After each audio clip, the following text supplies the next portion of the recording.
The 2010s were really a weird time for gaming.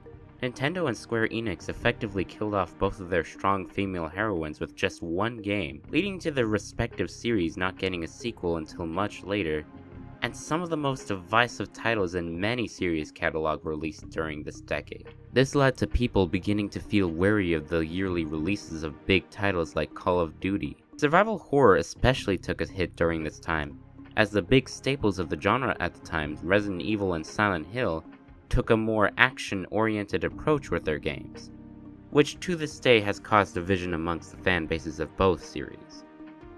AAA titles were beginning to wear thin, and people could physically feel it.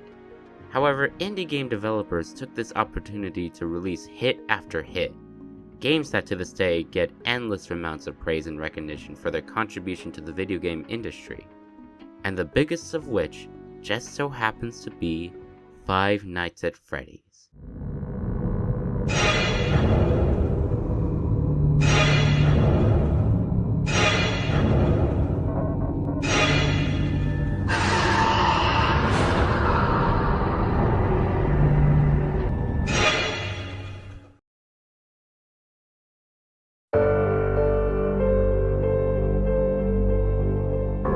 Initially developed as a response to criticism over his then previous game, Chipper and Son's Lumber Company, and released in 2014, Five Nights at Freddy's was a near instantaneous smash hit, producing endless merchandise, games, and even a movie that is set to release October of this year. It essentially was responsible for kicking off a new wave of indie survival horror games, commonly referred to as mascot horror, which to this day has new games releasing for this genre, some being better than others. So what exactly was it about this game that had millions flock to it like moths to a light? So why don't we stop wasting time and dive into this joyful nightmare, shall we?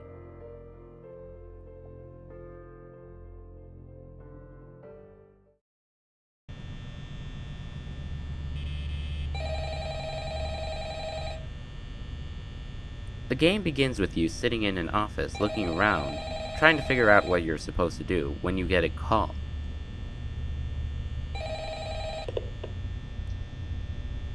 Hello? Hello? I wanted to record a message for you to help you get settled in on your first night. After the guy, dubbed by fans as Phone Guy, tells you what you need to know, you're pretty much left to your own devices. You have two doors to the left and right of you, with a button to open and close them, another button for the light on each of them, and a security camera device you can pull out at any time to check up on the animatronics. Now wait a minute, why would you want to check up on the animatronics? Well, in the call, Phone Guy warns you that the animatronics tend to move around and might mistake you for an endoskeleton, which will lead to a painfully gruesome death if you are caught. To avoid this, you should close the doors whenever you see one. Sounds simple enough, but using any of the functions will decrease your power.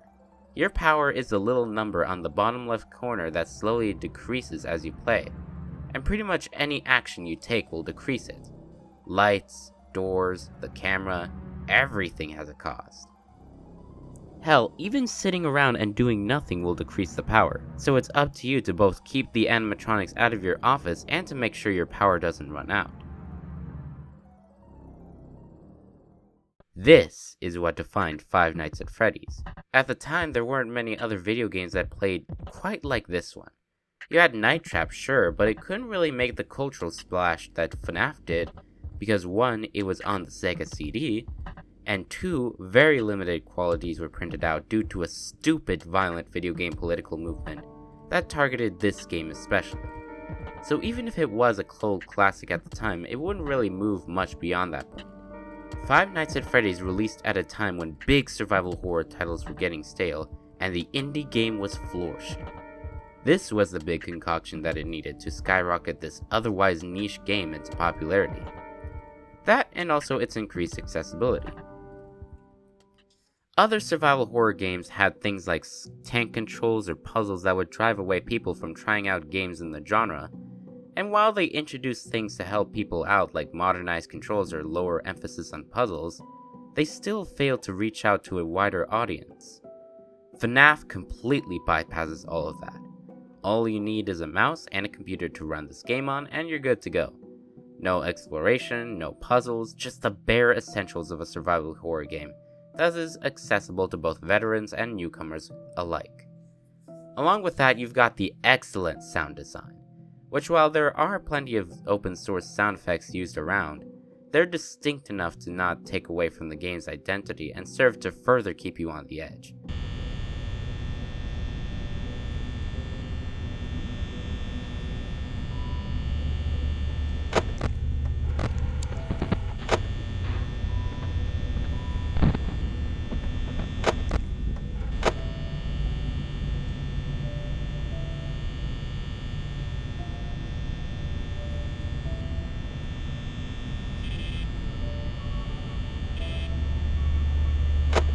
Each animatronic has their own gimmick that you'll have to learn in order to prevent them from entering your office.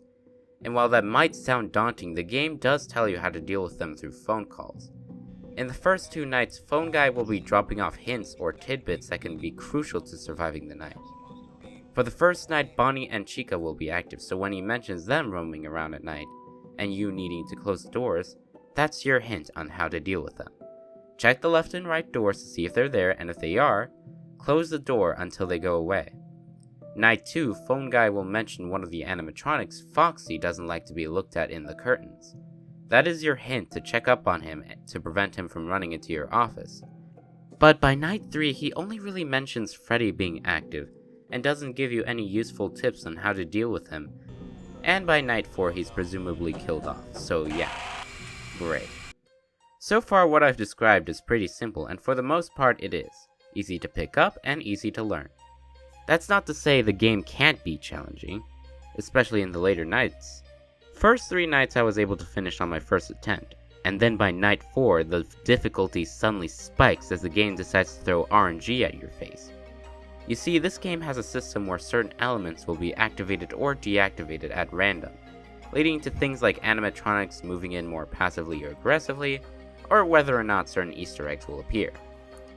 This makes it so that each attempt at a night doesn't feel exactly the same, but this game also likes to screw you over. So you could do everything right, and then suddenly at random the game will say, "Nuh-uh," and disable your doors, preventing you from completing the rest of the night. By night 5, not only will you have to worry about Bonnie or Chica giving you an unfair death, but you'll also have to worry about Freddy, who will move around the map periodically with his signature laugh. And once he shows up in the east hole corner, it's pretty much over for you, as your only real option is to keep the right door closed for the rest of the night. And the reward you get for beating this game is your paycheck, and a measly $120. Literally not even minimum wage for this shit. As for extra content, all you really get are a 6th and 7th night, along with a custom night which allows you to toy around with animatronic parameters. Which I suppose is nice if you want some replay value out of this game. Now there is more to this game than what I've described thus far, it's just that most of it is tucked away in Easter eggs and secrets. Among them is a hidden 5th animatronic, dubbed Golden Freddy, who to this day is a mystery within the FNAF community. You can also find some lore if your eyes are keen enough. Speaking of, the lore in this series is super dense and packed with tons of factors, so much to the point people are still making videos trying to make sense of it to this day. There's a lot to unpack, so I'll only go over what is revealed in this game specifically. Throughout Freddy's Pizzeria's run, it has been wrought with tragic event after tragic event, beginning with the bite of 1987, an event that left a kid lobotomized and led to the removal of daytime functions within the animatronics.